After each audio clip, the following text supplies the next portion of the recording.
Amende honorable. Un brutal écrivain tout rage dans son livre. Il soutient que tes fils sont lâches et pervers.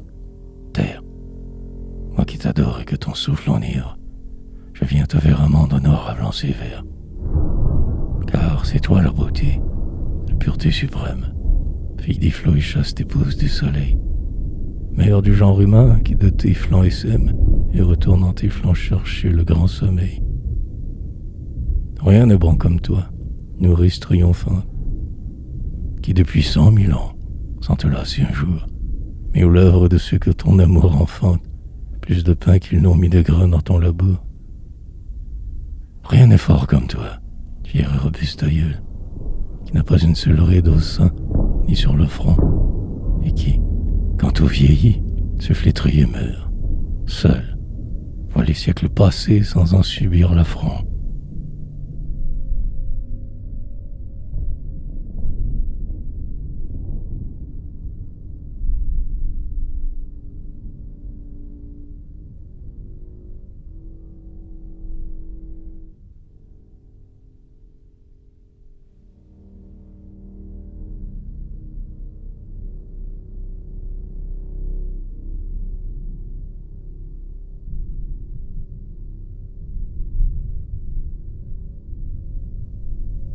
Et tes fils ont un corps viril et l'âme saine, qui les peint dépravés ne les fréquente à point.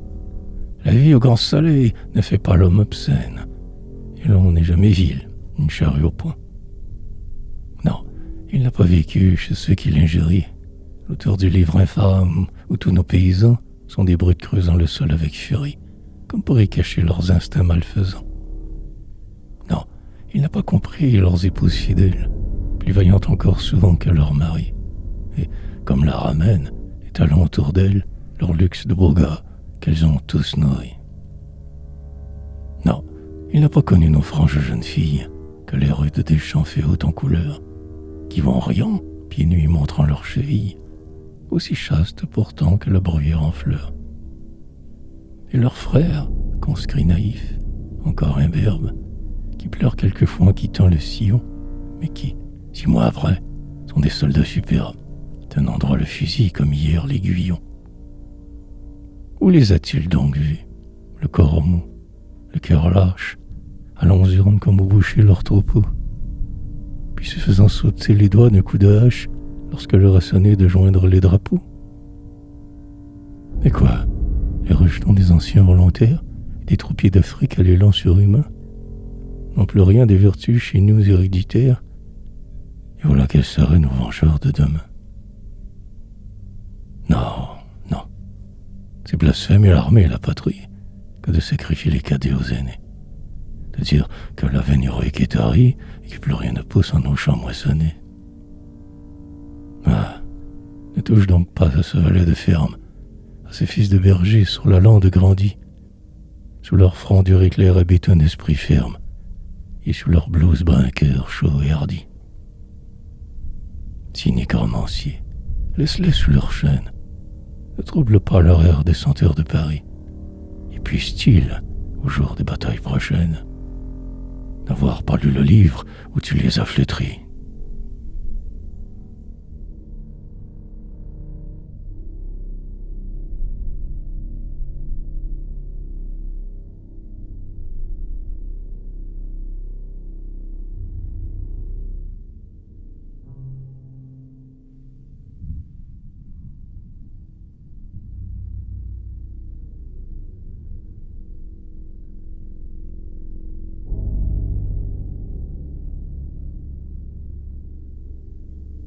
Et toi, qui du plus pur de ton sang les abreuve, terre, veille sur eux avec un soin jaloux.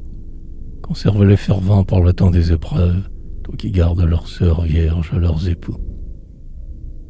Fais qu'ils t'aiment, étale à leurs yeux tes parures, tes manteaux verts au brun, tes fleurs et tes épis, tes orfèvres d'automne et les blanches fourrures dont tu couvres l'hiver, tes beaux flancs assoupis. Chante-leur les chansons de tes forêts mouvantes, de tes fleuves roulants de l'ombre ou du soleil, la complainte des mers par les nuits d'épouvante ou des grands prés joyeux à l'heure du réveil. Pour eux, plus que jamais, montre-toi maternel. Prodigue-leur tes biens à travers les saisons. Et, comme la perdrix abrite sous son aile ses poussins, dans tes bois cachent tes nourrissons. Rends-leur corps beaux et fiers comme les troncs d'être, comme tout ce qui naît et croit en liberté. Ressuscite pour eux l'âme de leurs ancêtres, toute faite d'élan, de force et de clarté. Et tu nous sauveras des abîmes où tombe tout peuple qui t'oublie au rit de tes leçons.